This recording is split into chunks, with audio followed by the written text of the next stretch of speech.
제가 근시인데요. 그 안경을 바꿔오지를 못해서 제가 안경을 벗고 말씀을 전하겠습니다. 좀 이해 부탁드립니다. 하나님 말씀 우리 누가복음 10장을 읽겠습니다. 누가복음 10장 38절에서 42절까지입니다. 우리 교독하시겠습니다. 누가복음 10장 38절에서 42절까지입니다. 제가 먼저 읽겠습니다. 그들이 길 갈 때 예수께서 한 마을에 들어가심에 마르다라 이름하는 한 여자가 자기 집으로 영접하더라.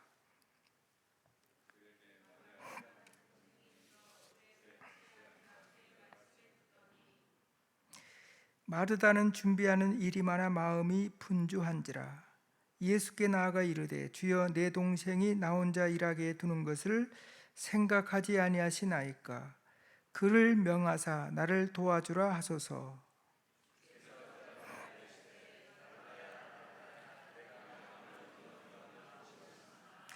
우리 같이 보겠습니다. 몇 가지만 하든지.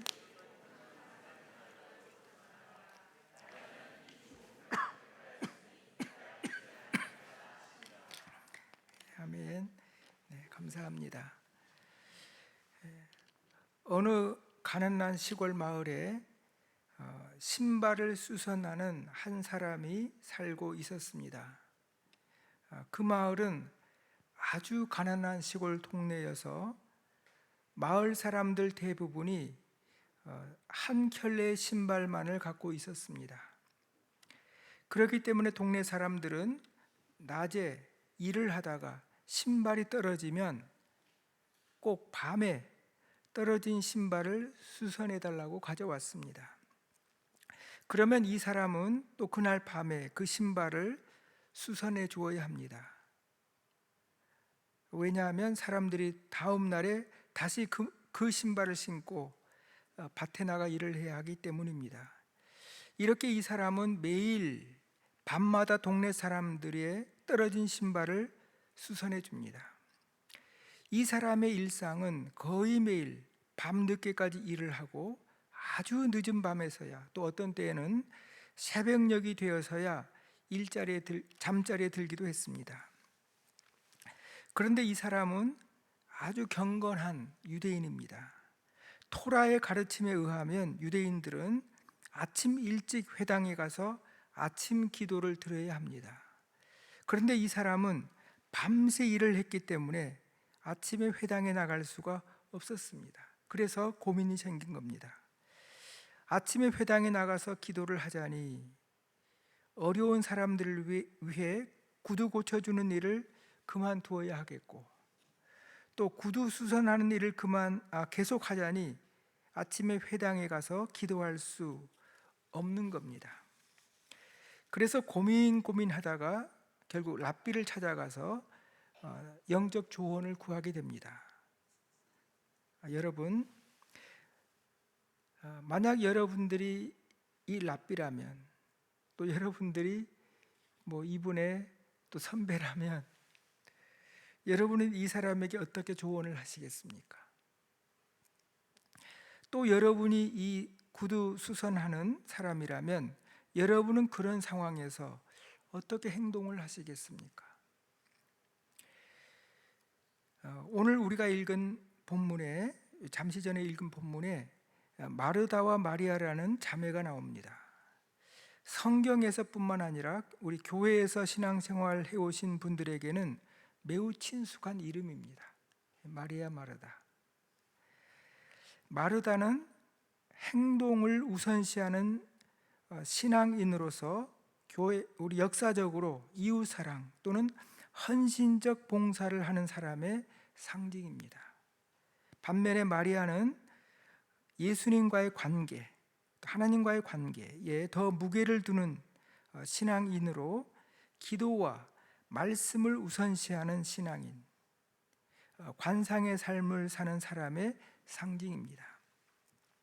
우리 기독교회는 역사적으로 기도와 봉사, 이 둘 사이에서 가장 적절한 관계가 무엇일까에 대해 많은 토의를 해왔습니다. 그리고 이 논의를 할 때 이 본문이 이 마리아와 마르다 이야기가 많이 이렇게 대화할 때 이 본문이 많이 사용되었거든요. 어떻게 살아가는 것이 하나님께서 가장 원하시는 삶일까요? 행동하는 삶인가? 하나님과의 관계에 더 무게를 두는 삶인가? 바람직한 그리스도인의 삶은 어떤 모습일까 하는 겁니다. 어떻게 그 조화를 나와 우리의 삶, 또 우리 교회에 가져올 수 있을까 하는 겁니다. 우리 산 위의 마을이 다양한 영성 수련을 강조하면서 우리 교회 전통의 수련들을 훈련시키고 또 이것을 수용하는 과정 가운데 가지게 되는 중심에 있는 질문 중에 하나가 바로 이것일 겁니다. 어떻게 우리의 일상을 하나님 안에서 어떤 모습으로 살아갈 것인가 하는 질문입니다. 영성 훈련을 통해서 우리의 일상에서 주님께서 원하시고 또 주님이 삶으로 보여주셨던 모습, 또 수많은 성서 인물들이 보여주었던 모습을 오늘 우리가 어떻게 살아나가는 것인지에 대한 질문이며, 또 우리의 훈련이 우리의 영적 삶에 어떻게 기여할 것인가에 대한 물음입니다. 오늘 저녁 이러한 물음을 우리 함께 생각해 보려고 합니다. 오늘 우리는 이러한 질문을 가지고 예수님의 말씀을 우리 함께 살펴보고자 합니다. 먼저 오늘 읽은 성경 본문의 위치와 배열을 우리가 보면 좋겠습니다. 그러니까 마리아 마르다 본문이 어떻게 오늘 본문에서 성경에서 이렇게 이제 배열되어 있는가, 어디에 오늘 이 본문이 놓여 있는가, 그런 이야기입니다. 오늘 본문 마리아 이야기 바로 앞에 선한 사마리아 사람 이야기가 나옵니다. 그러니까 선한 사람 이야기 바로 다음에 오늘 본문이 등장합니다. 선한 사마리아 사람 이야기는 이웃 사랑의 중요성을 강조합니다. 선행을 강조하는 본문과 예수님 발치에 앉아서 말씀 듣는 것을 강조하는 것처럼 보이는 오늘 본문이 함께 나란히 자리하고 있다는 겁니다. 이 두 본문이 나란히 위치한 것은 선행과 기도, 또 혹은 말씀과 섬김의 관계가 양자택일 또는 우열의 관계가 아니라는 것을 가르쳐 주는 겁니다. 어느 것만이냐는 선택의 문제도 아니고, 어느 것이 더 우선하며 어느 것이 더 좋으냐의 문제가 아니라는 겁니다. 행위와 들음, 또 실천과 기도의 관계는 우열이 아니라 구체적 상황에서 지금 이때에 하나님께서 원하시는 것이 무엇인가를 분별하는 문제이며, 더 중요한 것은 어떻게 기도하며 어떻게 실천하며 사는가의 문제입니다. 그래서 이제 두 본문이 이렇게 사이드 바이 사이드로 놓여져 있거든요. 그런데 그렇게 생각을 하면서도 또 오늘 본문을 읽으면, 이 본문만 읽으면 그 행동과 말씀을 들음의 균형이 무너지는 것 같은 생각이 또 들기도 합니다.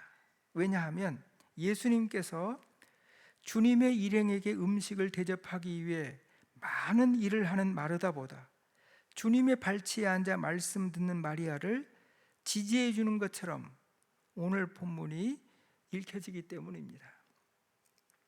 그렇다면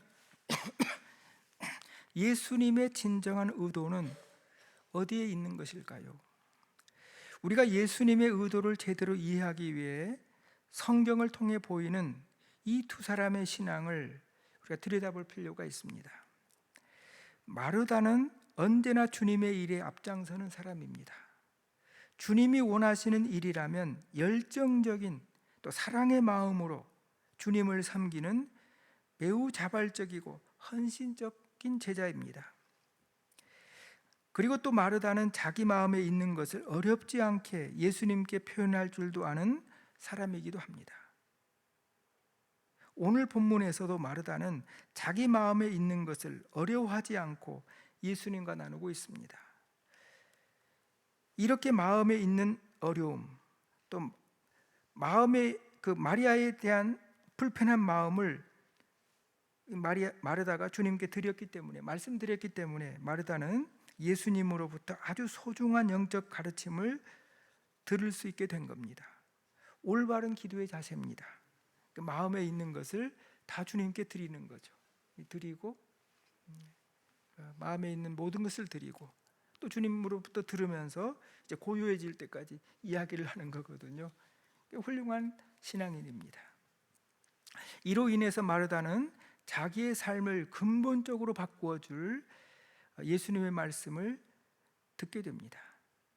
마르다야 마르다야, 내가 많은 일로 염려하고 근심하나 몇 가지만 하든지 혹은 한 가지만이라도 족하니라. 이 부분을 우리 공동 번역은 이렇게 번역을 합니다. 마르다야 마르다야, 너는 많은 일에 다 마음을 쓰며 걱정하지만 실상 필요한 것은 한 가지뿐이다. 내가 정말 관심을 가져야 할 꼭 한 가지가 있는데 안타깝게도 내가 그것을 놓치고 있다는 겁니다.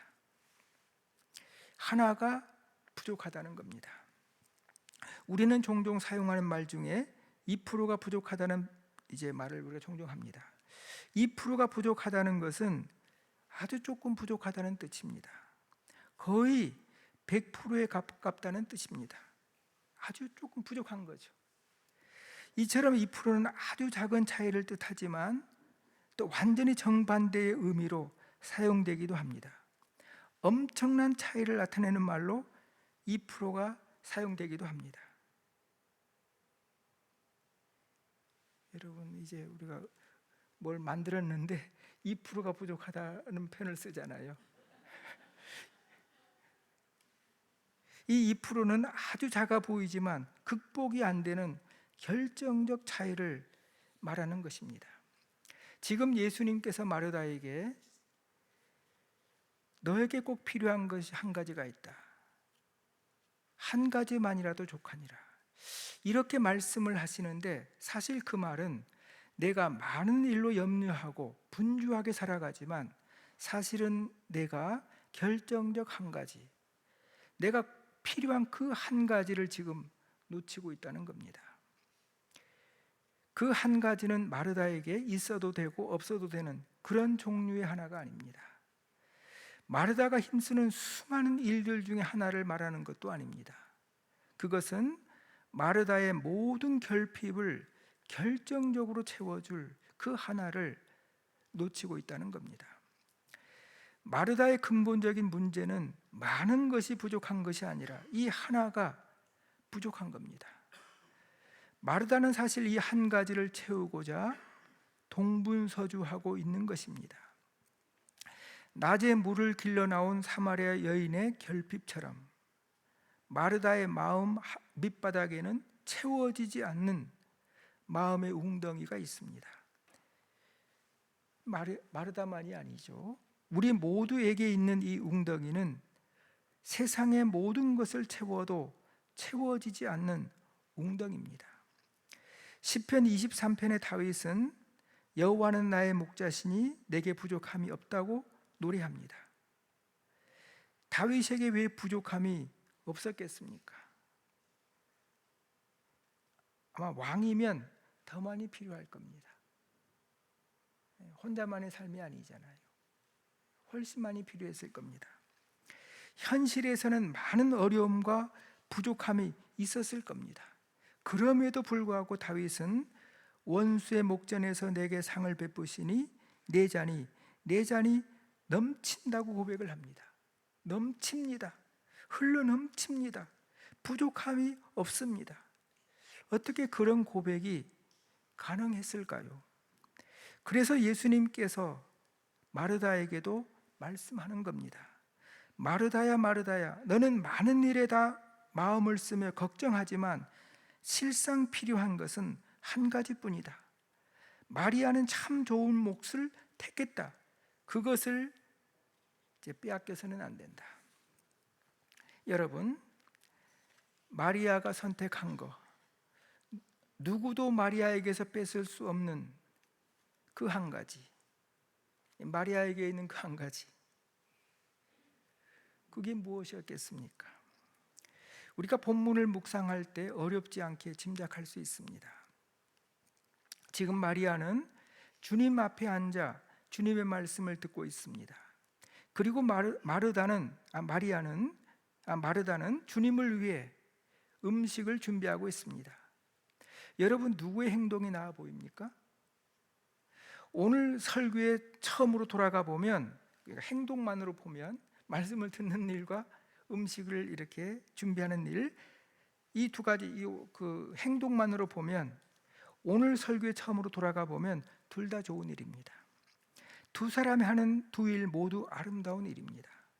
외적으로 어느 것이 더 좋다, 어느 사람의 것이 더 낫다, 그렇게 말할 수는 없습니다. 그런데 오늘 본문을 읽고 묵상하며 우리는 두 사람이 아주 다르다는 것을 느낄 수 있습니다. 이 다름은 외적인 데서 오는 것이 아닙니다. 지금 마리아는 주님 앞에 앉아 있습니다.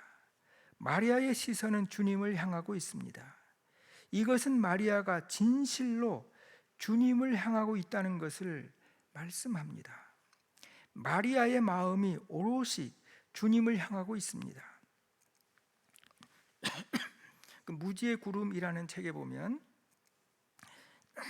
이 마리아는 지금 예수님의 말씀을 들으며 단순히 주님의 그 말만을 듣는 것이 아니라고 합니다. 마리아는 자기의 마음을 다하여 주님에게서 나오는 지혜, 주님의 말들로 온 입은 하나님의 지혜, 하나님의 말씀을 듣고 있다는 겁니다. 마리아는 주님의 말씀을 들으면서 그 말씀을 통해서 하나님의 말씀 그 자체이신 주님을 바라보고 있는 겁니다.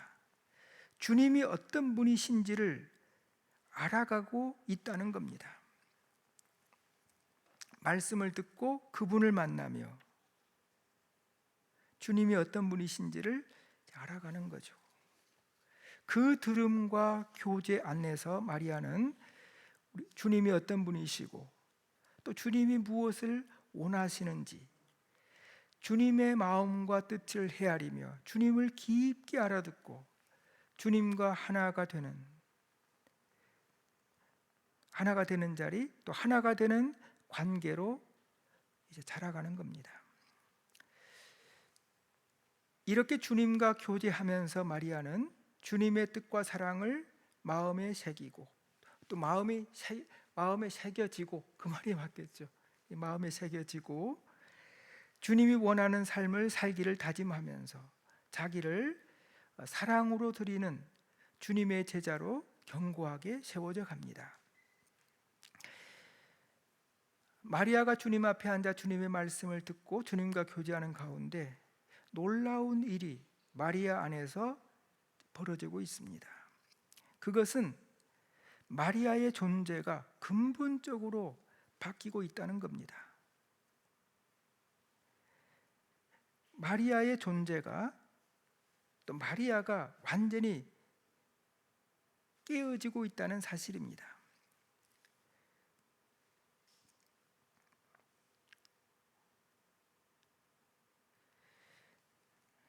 마리아라는 존재, 또 마리아의 마음, 어쩌면 마리아의 주님을 사랑하는 그 아름다운 모습까지도, 또 그런 모습의 자아까지도 깨어지고 있을 겁니다. 마치 애벌레가 죽고 완전히 아름다운 나비로 애벌레가 태어나듯이 이전의 마리아가 죽고 완전히 새로운 마리아가 태어나고 있는 겁니다. 어느 한 여성 우리 신비가는 우리의 자아의 죽음을 이야기하면서 이렇게 이야기를 합니다. 영적 여정의 초기에는 거짓된 에고 중심적 자아가 죽지만 마리아와 같은 주님과의 사랑의 관계 안에서는 자신의 전부를 내려놓는 죽음을 경험하게 된다고 합니다. 예수님께서 겟세마네 동산에서 내 뜻대로 마옵시고 아버지의 뜻대로 하옵소서, 우리 이렇게 기도하셨는데, 예수님이 내어놓은 이 내 뜻은 에고 중심적 나의 뜻, 세속적인 자기를 이야기하는 것이 아닐 겁니다. 예수님이 말씀하시는 내 뜻은 주님 자신, 주님의 좋은 계획까지도 다 내려놓으신다는 겁니다. 주님의 좋은 생각까지도 아버지께 다 내려놓는 겁니다. 이러한 기도 속에서 하나님의 뜻만이 주님 안에 남는 겁니다. 온전히 하나님의 뜻과 하나가 되는 순간, 그게 주님의 기도이셨죠. 그렇다면 발치에 앉은 마리아는 마리아의 아름다운 계획, 마리아의 주님을 향한 사랑 속에 담겨진 마리아의 사랑까지도 모두 비우고, 그런 의미에서 마리아는 완전히 죽고, 그러니까 마리아에게서 나온 건 다 죽는 거죠. 마리아는 죽고 주님의 말씀과 또 주님의 사랑과 또 주님의 그 임재, 현존으로, 주님으로 완전히 마리아가 새롭게 태어나는 것이 주님 발치에 앉아 있는 이제 마리아에게서, 마리아 안에서, 마리아의 존재 안에서 일어나고 있는 겁니다. 완전히 새롭게 빚어지고 있는 겁니다. 마리아는 주님이 또 주님의 말씀이 자기를 깨뜨리도록 자기를 열고 있습니다. 이러한 가운데 말씀을 듣는 마리아 안에, 또 주님 앞에 앉아 있는 마리아 안에 주님과 마리아의 친밀한 관계라는, 또 주님을 향한 절대적 신뢰라는 이 거룩한 집이 솔로몬의 전처럼 마리아 안에 세워져 가고 있는 겁니다. 이 거룩한 집안에서의 친밀한 사랑의 교제는 마리아를 완전히 주님께 뿌리내리게 하고, 그리고 내 사랑이 아니고 주님의 사랑으로 이 세상을 살아가게 합니다. 이러한 사랑을 경험한 사도 바울이 에베소서에서 너희가 주님의 사랑을, 이 놀라운 사랑을 체험해서 그 사랑의 뿌리를 내리고 거기에 그치는 것이 아니라 그 사랑의 너비와 깊이를 알아가라고 이렇게 말씀합니다. 우리는 보통 마리아를 이야기할 때 마리아는 마르다를 돕지 않는 사람, 기도는 열심히 하지만 바쁜 언니를 돕지 않는 이기적인 사람으로 우리 이야기하기도 합니다. 하지만 성경에서 말하는 마리아는 예수님을 위해 향유를 깨뜨린 여인입니다. 향유를 깨뜨렸다는 것은 사랑으로 자신의 모든 것을 드리는 사람의 전형입니다. 단지 힘을 내서 하나를 더 드리는 사람이 아닙니다. 마리아는 주님을 알고 사랑으로 자기의 모든 것을 드리는 사람입니다. 그 일이 어떤 일이든지, 그 일이 크든 작든 그 일을 사랑으로 하는 사람입니다. 여러분, 마르다는 어떤 사람입니까? 마르다도 주님을 사랑하고 주님을 위해 헌신적 삶을 살고자 하는 사람입니다.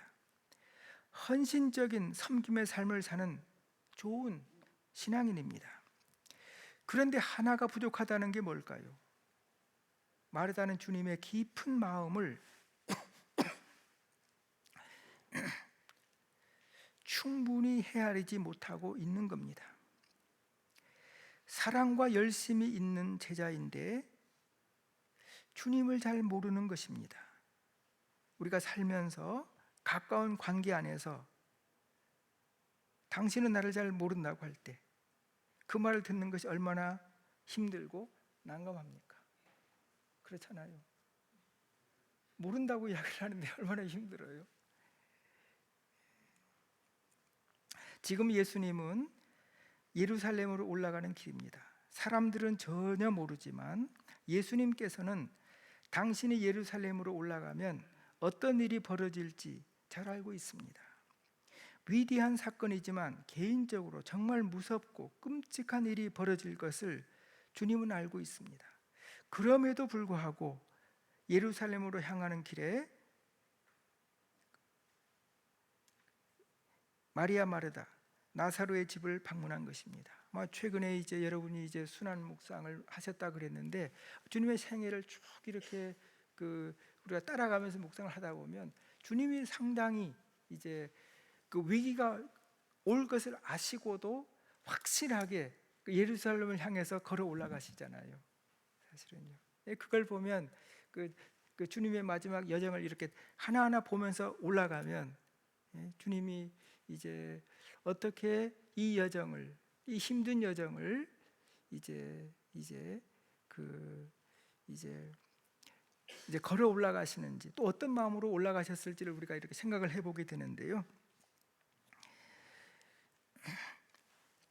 이렇게 예루살렘을 올라가시는 길에 예수님은 마리아 마르다 나사로의 집을 방문합니다.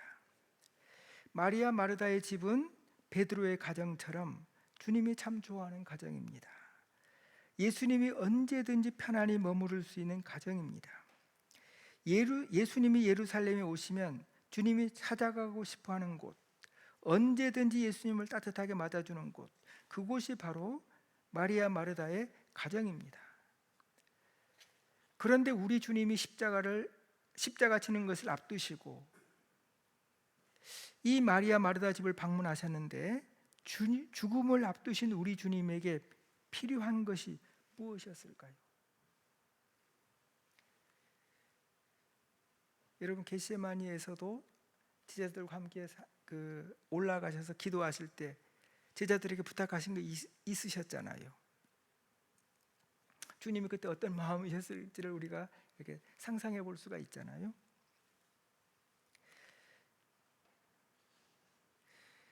십자가를 아픈 우리 주님에게 무엇보다 중요한 것은 우리 겟세마니에서 주님이 보여주신 모습처럼 누군가 주님과 함께 있어주는 것이 아니었을까, 우리가 그렇게 생각해 볼 수 있습니다. 주님의 마음을 헤아려 주는 누군가와 주님이 함께하는 겁니다. 누군가 주님의 말씀에 귀를 기울여 주고 주님과 함께 해주는 그것이 필요했을 겁니다. 또 주님께서 하고 싶은 말씀도 있으셨을 겁니다. 보통 때와는 다른 말씀이 있을 수도 있습니다. 그 중요한 순간에 마리아가 주님과 함께한 것입니다. 그러면서 말을 넘어선 교제가, 이 주님과 마리아 사이의 교제가 이루어지고 있는 겁니다. 그래서 주님을 알고 주님께 향유를 부었을 때 우리 마가복음 같은 경우에 보면 주님에게 그 봉사가 너무 큰 위로가 되고, 그래서 주님께서 말씀합니다. 내가 진실로 너에게 이르노니 말하노니 온 천하에 어디서든지 복음이 전파되는 곳에는 이 여자가 행한 일도 말하여 그를 기억하리라.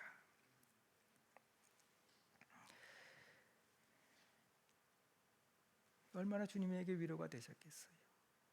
그래서 마리아는 주님께 이 놀라운 영감적인 봉사를, 이 주님의 장사를 준비하는 그 섬김을 할 수 있게 된 거죠. 그런데 마르다는 분주하게 일하지만, 주님을 위해서 분주하게 일하지만 그 하나를 놓치고 있는 겁니다.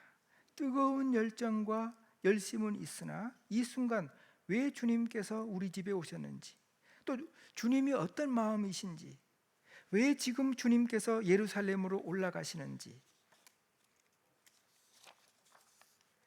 지금 주님이 내게 원하는 무엇을 원하시는지를 놓치고 있는 겁니다. 주님과의 내적 교제나 교감이 전혀 없습니다. 오직 내가 어떻게 주님을 잘 대접할까, 그것에만 관심을 갖는 겁니다. 훌륭하죠. 훌륭하죠.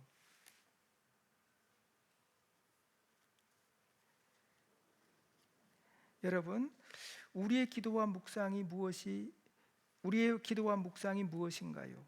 기도는 주님을 바라보며 주님을 알고 주님과 사랑으로 교제하는 겁니다. 주님을 볼 뿐만 아니라 주님께서 나를 어떻게 바라보시는지를 보면서 주님을 내 안에 채우는 겁니다. 주님을 닮아가되 내가 생각하는 모습이 아닌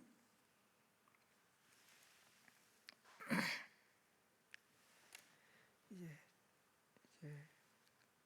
주님이 우리 안에 오는 거죠.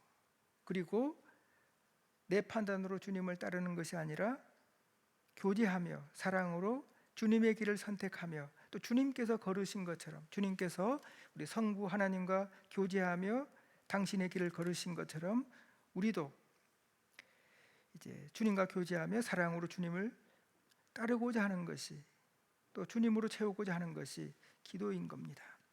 그래서 마리아는 주님 앞에 앉아 주님을 바라봅니다. 주님을 만나고 또 주님을 들으면서, 말씀을 들으면서 또 주님의 시선으로 자신을 봅니다.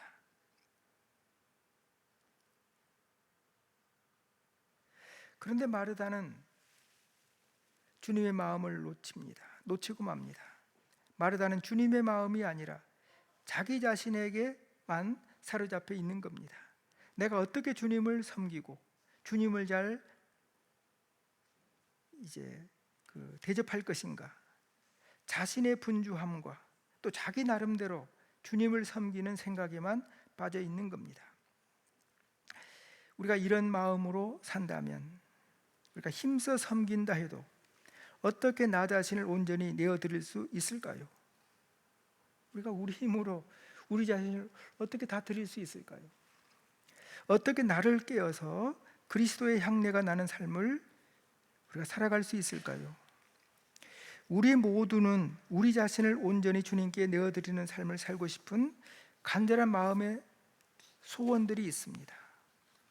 아마 여러분들이 그런 열망을 가지시고 아마 이 저녁에도 오셨을 겁니다. 자, 그러면 어떻게 해야 우리에게 그런 삶이 가능할까 하는 것입니다.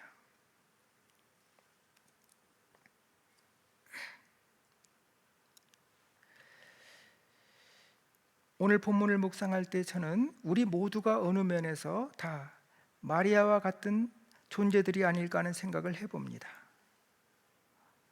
오늘도 우리는 마르다처럼 수많은 일로 염려하고 근심하며 우리의 마음이 나누어진 삶을 우리는 살아가고 있습니다.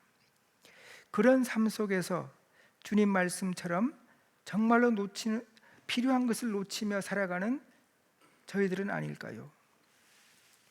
그럼에도 불구하고 우리 안에 마르다처럼 주님을 위해 살고자 하는 열망이 있음을 봅니다.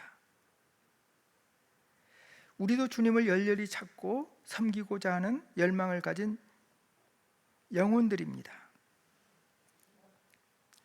마르다는 주님을 사랑하는 영혼입니다.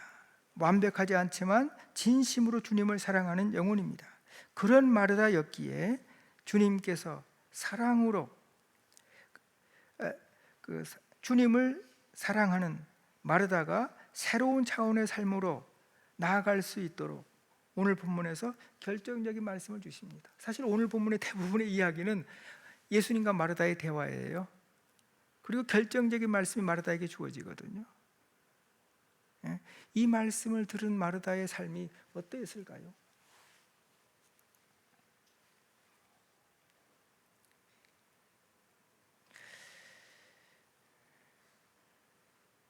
마르다는 일평생 주님 말씀을 곱씹으며 주님이 원하시는 대로 이끌림을 받았을 겁니다. 그래서 마르다도 마리아처럼 주님을 바라보면서 변화된 일상의 삶, 사랑의 삶을 살아갔을 겁니다.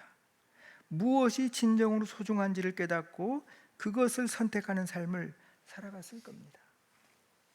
그래서 과거처럼 자기중심적으로 주님을 섬기거나 자기 힘을 의지하여 섬기는 것이 아니라 주님의 말씀을 듣고 또 주님을 바라보며 사랑으로 주님을 따르는 행복한 사역자의 길을 걸어갔을 겁니다.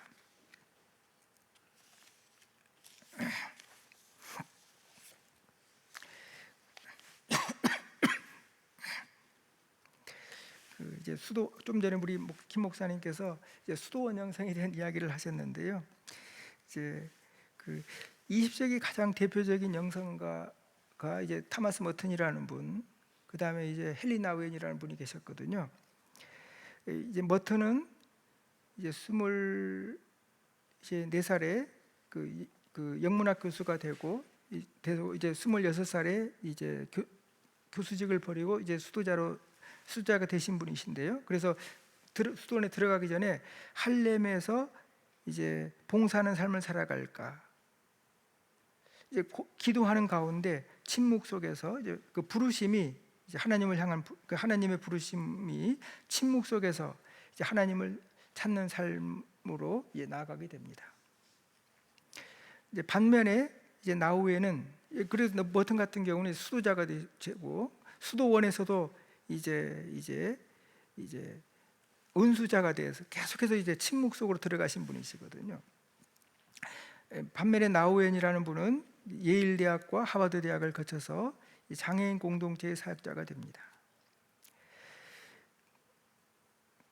나우엔도 수도자가 되고 싶은 마음이 있었습니다. 그런데 하나님이 이제 그를 이끌어간 곳은 수도원이 아닌 장애인 공동체, 그러니까 영혼이 가난할 수밖에 없는 사람들을 섬기는 자리였습니다.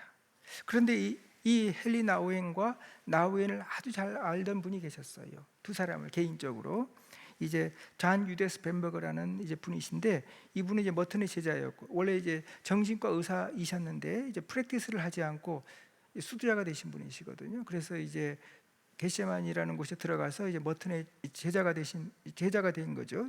수련장에서 제자가 되고, 그래서 이제 나중에 이제 제네시라는 뉴욕 북부에 있는 수도원의 수도원장님으로 이제 섬기기도 하셨던 이제 분이신데, 그런데 이제 여러분 제네시 일기라는 나우엔의 이제 그 책에 그 일기도 있듯이 이제 이 헨리 나우엔이 이 잔 유데스 벤버가 헨리 나우엔이라는 분의 영적 지도자가 되거든요. 그래서 이제 늘 이제 길게 이제 수도원을 방문해서 머물면서 뭐 제네시 일기라든지 또 자비를 향한 외침이라는 기도문도 내기도 하고 이제 그렇게 되거든요. 그래서 이 잔 유데스 벤버그라는 분이 머튼과 나우엔을 잘 알아요. 두 사람을 이렇게 비교를 하는 글 가운데 이런 표현이 있습니다.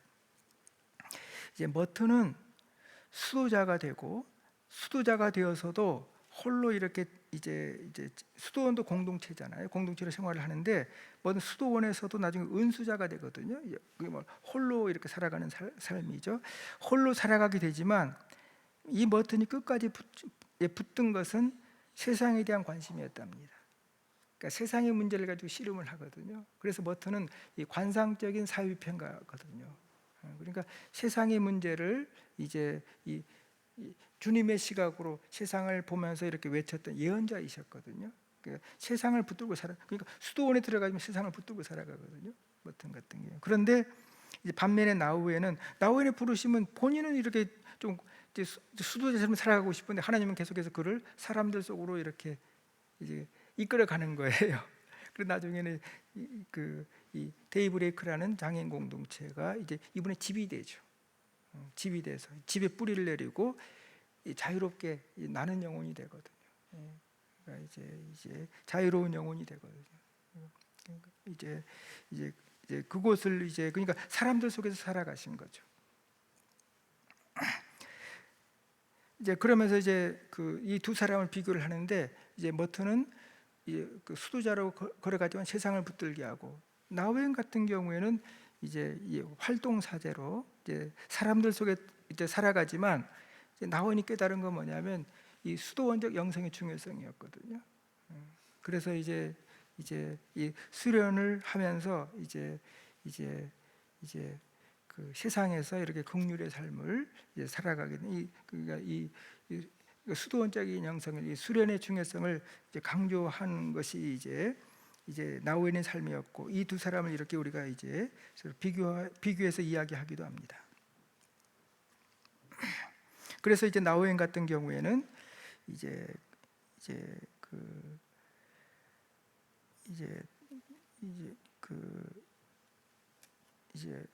활동 사제로 살아가면서 이제 머튼 같은 수도자에게 관심도 갖게 되고, 또 수도원에 오래 머물기도 하고, 또 벤버 같은 분을, 그러니까 수도자이죠, 영적 지도자로 모시기도 하고, 또 그래서 이제 예일 대학교에서 강의를 할 때에도 이제 교수 생활을 할 때에도 이 사막의 교모들을 탐구해서 학생들에게 가르치기도 하고. 그래서 결국 제가 드리고 싶은 이야기는 뭐냐면, 결국 둘 중에 하나의 선택은 아니라는 겁니다. 결국은 부름받은 자리에서 어떻게 살아갈 것인가에 대한 이야기죠. 수도원에 들어가 있는 분도 세상의 문제를 가지고 씨름을 했다는 거예요, 사실은. 그리고 이제 매우 활동적인 삶을 살아가는 이 사역자인 경우에도 우리 김 목사님이 이야기했던 이런 그 수도원적인 어떤 그런 수량과 영성을 이제 공급받으면서 이제 이 긍휼의 삶을 살아갔다는 이야기입니다.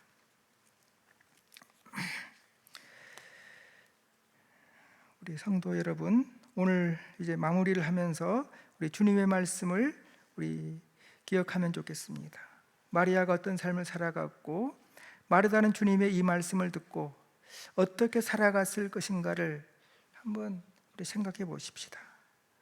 무엇보다 이 가르침을 주시는 우리 주님의 삶은 어떠합니까? 주님이 이 말씀을 주고 계시잖아요. 우리 주님은 어떻게 살아가셨을까요? 우리 주님의 삶이 화려해 보입니까? 커 보입니까? 아니면 작아 보입니까? 우리 주님의 삶이 어떠한 삶이었는지 우리가 헤아려 보면서 그보다 훨씬 중요한 우리들의 관심은 우리 주님께서 어떠한 마음으로 우리 주님의 삶을 살아갔을 것인가를 우리가 헤아려 보는 겁니다. 그 이야기 하나로 오늘 말씀을 마무리하려고 합니다. 제가 오늘 아침에 읽은 이야기입니다. 근데 제가 오늘 아침에 읽은 글은 토마스 머튼의 단상이라는 글인데요. 이분이 이제 1958년에 이제 루이빌 시내에서, 우리로 말하면 코엑스 같은 곳, 또 명동 같은 곳에서 하나님의 임재를 사람들 속에 있는, 지나다니는 사람들 속에 있는 이제 하나님의 임재를 본 거거든요. 사람들 안에 계신 주님을 본 거거든요. 이게 이분에게는 큰 경험이었어요. 그래서 이 경험이 이분으로 하여금, 그러니까 수도자로 살아가지만 그 사회로 나오게 하는, 이제 그러니까 바울의 담메색 같은 체험이거든요. 근데 이제 그 체험이 워낙 큰 이야기여서 우리 이제 공부하다 보면 그런 부분에 관심을 많이 갖게 되거든요. 그런데 오늘 아침 읽은 글은 제가 처음 눈에 들어온 이야기였어요. 근데 이제 너무 이제 오늘 우리 말씀과 제가 생각할 때는 이제 좀 연결되는 것 같고, 또 여러분이 들을 때 뭐야 그럴 것 같은 생각이 들기도 하지만 기도하는 마음으로 조금이라도 도움이 됐으면 하는 생각이 들어서 제가 오늘 이야기를 소개하면서 마무리를 하겠습니다. 이 책에 이제 그러니까 수도원에서 이제 수도원 밖을 이렇게 갔다 오는데 운전을 도와준 이제 수도원 옆에 사는 사람의, 젊은 사람의 이야기입니다. 그분에 대한 이야기거든요.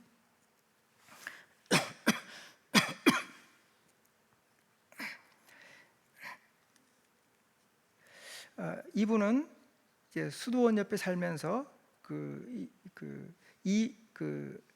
어떤 젊은이인데, 이분은 수도원 옆에 살면서 수도원을 도와주는 젊은이입니다.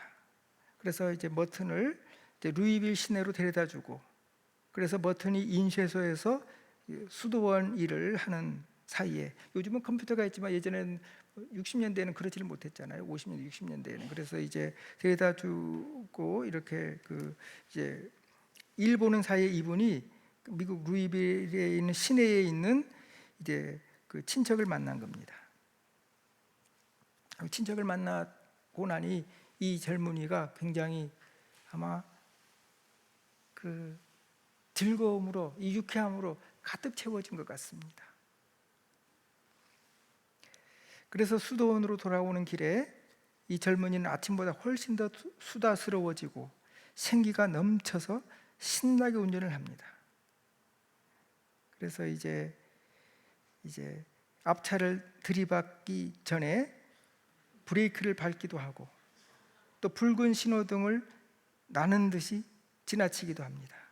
그리고 차량들 사이를 지그재그로 지나갑니다. 굉장히 유쾌하게 운전하는 젊은이의 모습을 볼 수 있습니다. 사실은 머튼은 그러니까 이 사람을 통해서 그러니까 그 신앙인의 모습을 좀 보여주려고 하는 것 같거든요.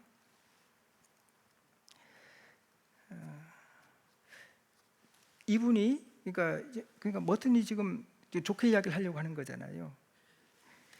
그러니까 이분이 어떻게 보면 수도원 옆에 사는 사람, 그러니까 수도원의 영향을 받는 사람이에요. 그러니까 친척을 만나고 나니까 더 이제 유쾌해진 거죠. 그런데 근데 사실 이 책에 설명이 없어요. 그냥 이야기로 끝나고 있고, 제가 요 이야기, 이 평범한 이야기를 제가 오늘 말씀과 이렇게 연결을 시켜 보는 겁니다. 그래서 하나의 그냥 비유 같은 이야기를 제가 여러분들께 그냥 던지는 거예요. 이분이 그러니까 수도원 일을 한다고 해서, 그러니까 수도원 사람들을 도와준다고 해서 천천히 운전을 하는 것이 아닙니다. 굉장히 이분도 빠르게 운전을 하잖아요, 기본적으로. 그러니까 마르다처럼 산다고 해서 일을 적게 하거나 천천히 걸음을 걷는 것을 말하는 것은 아니라는 겁니다. 우리 예수님께서도 음식 먹을 틈도 없이 바쁜 일상을 사셨습니다. 그래서 이 젊은이가, 이제 다시 젊은이 이야기로 오면요, 이 젊은이가 말하기를 자기 형, 조 캐럴인데, 캐럴은 시멘트 부대를 가득 실은 그 덤프 트럭에 브레이크가 고장나서 어느 집 앞에 시멘트를 이제 쏟았다고 합니다. 그 이야기를 이 머튼에게 하는 거예요, 옆에서.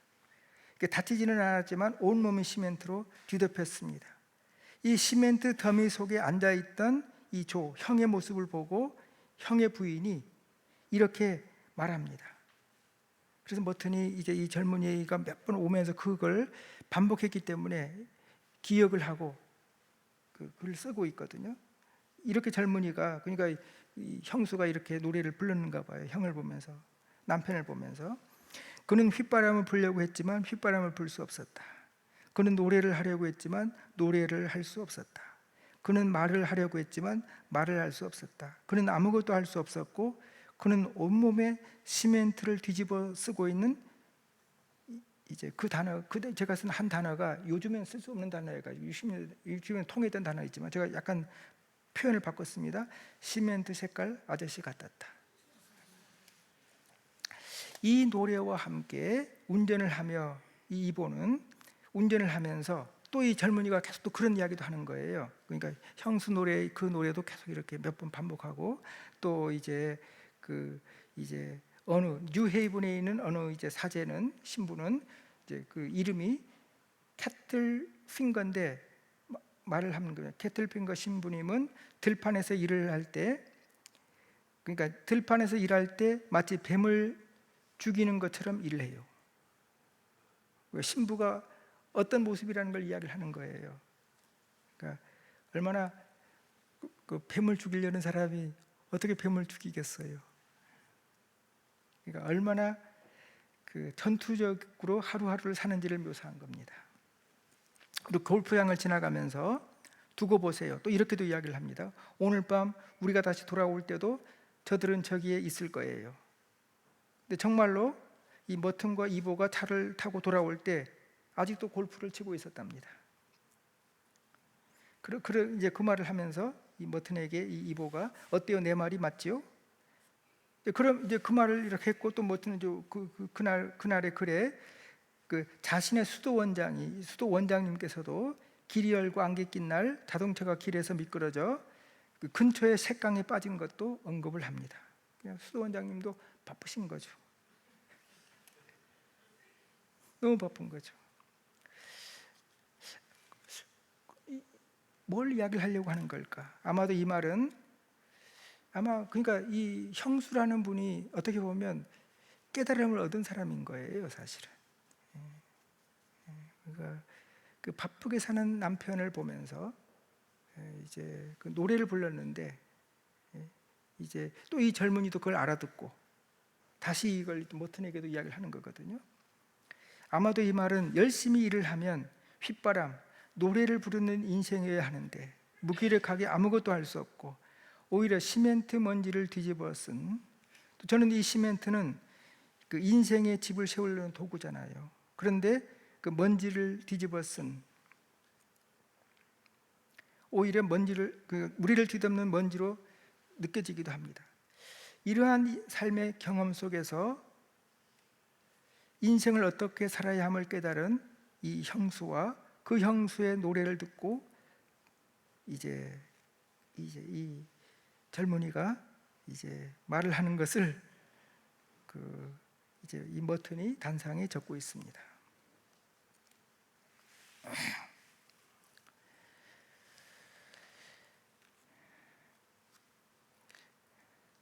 정신없이 달리는 우리 현대인들에게 오늘 본문은 마리아와 마르다에게 준 말씀을 통해 우리가 어떻게 살아야 함을 가르쳐주고 있습니다. 우리 주님의 삶이 어떠하셨는지를 헤아려 볼 수 있으시기를 바랍니다. 마리아의 삶이 어떠한 삶이었는지, 또 주님으로부터 결정적 말을 들은 마리아의 삶이 어떠했을지를 여러분 한번 생각해 보십시오. 그래서 마리아처럼 주님과 사랑으로 교제하며 주님과 또 주님의 사랑으로 채워져서 여러분의 일상을, 여러분의 매일을 사랑으로 살아가는 복된 여러분의 삶이 될 수 있기를 바랍니다. 그런 삶이 또 여러분 각자의 삶 안에, 또 여러분의 가정에, 또 무엇보다 우리 산위의 마을 안에 그런 이제 주님과 교제하면서 주님으로 채워지고 사랑으로 채워지고 그리고 사랑으로 살아가는, 그리고 바쁘게는 살아가야 되잖아요. 사실은요. 바쁘게 살아가지만 이제 사랑으로 응답하며 살아가는 여러분의 삶이 될 수 있게 되길 바랍니다. 우리 기도하겠습니다. 부족한 저희를 택하여 제자로 불러주신 주님, 마리아처럼 또 우리 주님처럼 우리도 주님 안에 머물게 해주십시오. 그래서 우리가 사랑으로 주님을 알아가게 하시고 또 주님의 사랑이 우리를 깨뜨림으로, 그래서 우리도 마리아처럼 사랑의 관계가 또 세워지게 하시고 또 견고해지게 하시고 또 사랑과 신뢰를 가지고 주님을 따르는 저희의 삶이 되게 하여 주시옵소서. 우리 주 예수 그리스도 이름으로 기도하옵나이다.